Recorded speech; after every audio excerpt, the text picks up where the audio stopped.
Hello everyone. Today we are going to learn about cicatricial pemphigoid. Pemphigoid is a skin lesion which are usually are of a two type, cicatricial pemphigoid and bullous pemphigoid. So today we are going to see about this cicatricial pemphigoid.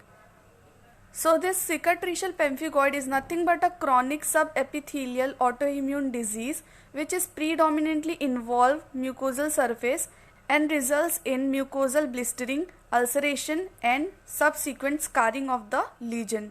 So the 30% cases of the cicatricial pemphigoid will have a skin involvement as well. Now let us see etiopathogenesis in detail. So here autoantibodies are directed against the basement membrane zone antigen. So it is important to remember here the autoantibodies are directed against the basement membrane zone antigen. So these antigens are usually bullous pemphigoid antigen 2, BPAG2 or the epiligrin or the laminin 5. Now let's see clinical features.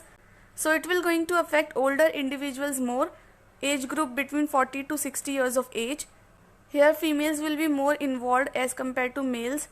Here oral or conjunctival vesiculobulbous lesions are seen. Skin lesions are usually around the genitalia and body orifices.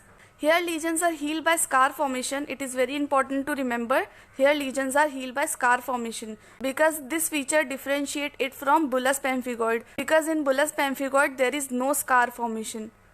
Usually involved areas are nose, larynx, pharynx, esophagus, vulva, vagina, penis and anus. So these are the areas which will usually get involved. So next moving forward to ocular lesions. So here different ocular lesions can also be associated with this. So here subconjunctival fibrosis can be seen. So here due to keratin production blindness can also occur. Here entropion can also be seen. What is entropion? Entropion is nothing but turning of eyelids inward. Here eyelids turns inward. Here also scarring between bulbar and palpebral conjunctiva is seen. Here also trichiasis is seen. What is trichiasis? So here in trichiasis closure of opening of lacrimal gland is seen. Because of the closure of opening of lacrimal glands, there will be no enough tear production which will lead to condition called as dry eyes and which will further lead to ulceration of the cornea. So as you can see in this picture, these are the different ocular lesions can be appreciated. Here the eyelids gets turned inward. Here the ulceration of cornea can be seen. Now next moving forward to oral manifestations. So here gingiva will be most commonly involved. So here the mucosal lesions are in the form of vesicle or bullae that are relatively thick walled initially. Then they will eventually rupture, which will leaves a raw, eroded and bleeding surface. Oral lesions show rarely scar formation because it is in the mouth. So when this cicatricial pemphigoid is involved on the gingiva, it resembles the chronic desquamative gingivitis. So it is important to remember. So here you can see the lesion is involved on the gingiva and other parts of the oral cavities as well. Now let us see histopathological features of this cicatricial pemphigoid. So here usually subepithelial vesicle, bullae or cleft is seen. So it is important to understand it is subepithelial, that is below the epithelium. So here the basement membranes appear detached from the underlying connective tissue. So here the basement membrane is not attached to underlying connective tissue, but it is attached to overlying epithelium. So it is very important to remember where the attachment of basement membrane is seen. No evidence of acantholysis. There will be no acantholysis is seen. So what is acantholysis? Usually cells are very close to each other like this, but in acantholysis these cells become away from each other. So this is called acantholysis. So here in this case of cicatricial pemphigoid there is no acantholysis is seen. So here non-specific chronic inflammatory cell infiltrate is seen, that is lymphocyte plasma cells and eosinophils. Now let us understand histopathology with the help of this diagram. So here you can see epithelium and basement membrane are attached to each other while the basement membrane is detached from this underlying connective tissue, and all this area between this basement membrane and the connective tissue will going to be filled with liquid. That's why we are calling it as here subepithelial blister formation is seen, because it is present below the epithelium, below the basement membrane. So here the blister is present between the basement membrane and the connective tissue. So now let us see microscopic histological features of this cicatricial pemphigoid. So as you can see, this is our basement membrane, this is all our basement membrane, while this is our all epithelium.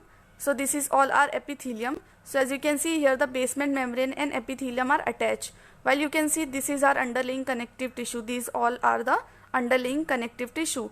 So you can see between the basement membrane and this connective tissue, this all area is there, and this is all showing the presence of liquid in it, and blister formation is seen. So the blister is present between the basement membrane and connective tissue, and it is usually called as subepithelial blister formation. Now let us see immunofluorescence finding. So it can be usually are of a two type: direct immunofluorescence finding and indirect immunofluorescence findings. So let us see direct immunofluorescence findings.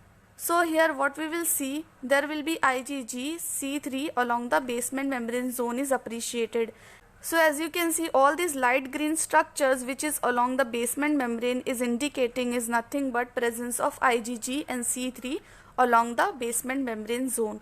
So now let us see indirect immunofluorescence finding. So here anti-apellegrine antibodies. So this is very important to remember. Here anti-apellegrine antibodies are demonstrated in patient's serum. So this was indirect immunofluorescence finding. Now let us see what are the differential diagnoses of it. So these are pemphigus vulgaris, bullous pemphigoid, erosive lichen planus, and bullous erythema multiforme. So these are the differential diagnoses. Now let us see what are the treatment and prognosis of this cicatricial pemphigoid. So in mild form there will be no treatment is required. In severe cases we can do topical, intralesional and systemic corticosteroid therapy, and immunosuppressive agent can also be given. So all this corticosteroid and immunosuppressive agent will going to reduce all the signs and symptoms of cicatricial pemphigoid, that is redness, pain, erythema, swelling, inflammation of the skin and oral mucous membrane. So today we have seen what is cicatricial pemphigoid and in detail about it.